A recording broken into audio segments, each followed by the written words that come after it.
Open letter to the Maharashtra सरकार. चला आता नगरपालिका, महानगरपालिका, ग्रामपंचायत सर्वांचे इलेक्शन झाले. सर्वांची कामं संपली. निवडणूक आता तुम्ही जिंकणारच.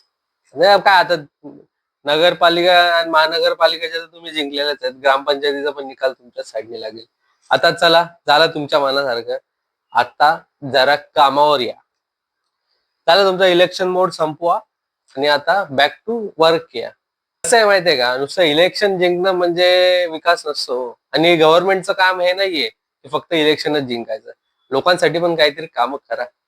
म्हणजे आता महाराष्ट्र सरकारने सर्वात पहिले जे काम केलं पाहिजे की शेतकऱ्याच्या मालाला चांगला हमी भाव द्या. जरा शेतकऱ्यांना पण श्रीमंत होऊ द्या.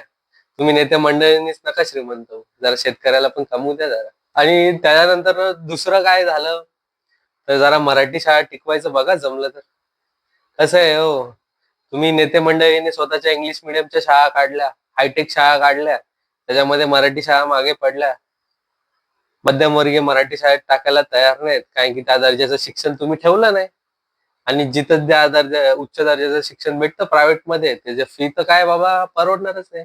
सिनियर केजीची पोरं 70-70, 80-80 हजार रुपये फी भरायला लागली. आमच्या बापानी 10,000 मध्ये आम्हाला 12वी पर्यंत शिकवलं असेल, सगळ्या वह्या पुस्तकांच्या खर्चासकट. पण तुमच्या राज्यात तर 10,000 तो पोरग झालं शाळेत पाय पण ठेवू शकत नाही. बघा ते जरा जमलं, काही जमलं तर त्या मराठी शाळेमध्ये चांगल्या दर्जाचं शिक्षण द्या. तुमचीच पोरं नका मोठी करू, आम्हाला पण उद्या मोठं. एका गोष्टीचा तो तुम्हाला विसरच पडलाय, गव्हर्नमेंट हॉस्पिटल.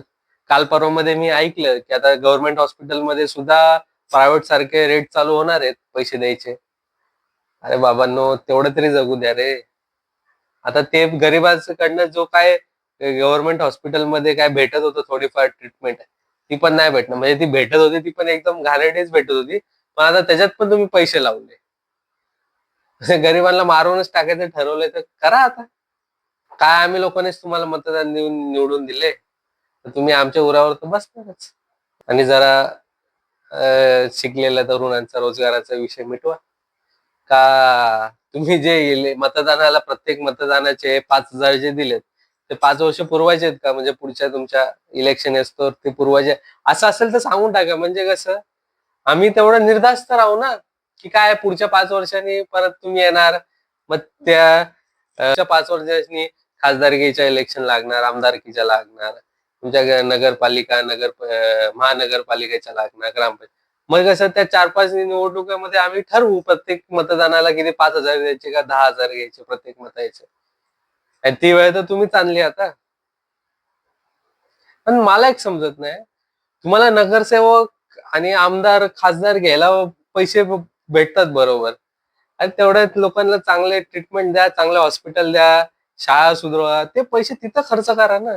तुम्ही पैसे दुसऱ्याच ठिकाणी कशालाच खर्च करा. आता तुम्ही स्वित्झर्लंडला जाऊन काहीतरी करार केले, ते कागदावरच नका ठेवू, प्रत्यक्षात पण दिसू द्या ते करार झालेत आणि ते रोजगार भेटलेत म्हणून. आता ते तुम्ही काय केलं ते असू द्या, पण रोजगार दिसला तर पाहिजे लोकांना. आणि ते जरा प्रदर्शित करा. तुम्ही हे प्रदर्शित करतात ना, आम्ही ब्रिज वरून बांधले, हे बांधले, ते बांधले. तसं आम्ही एवढ्या लोकांना नोकऱ्या दिल्या, त्या लोकांना दाखवा जरा की दिले बाबा. किती लोकांना नोकऱ्या लागल्या त्याची यादी काढा तुमच्या. तुम्ही मीडियामध्ये एवढे खर्च करतात तर अजून पत्रकारांमध्ये खर्च करा आणि त्याची दाखवा बाबा किती जणांना नोकऱ्या दिल्या तुमच्या नवीन तुम्ही जे करार केलेत त्याच्यानुसार.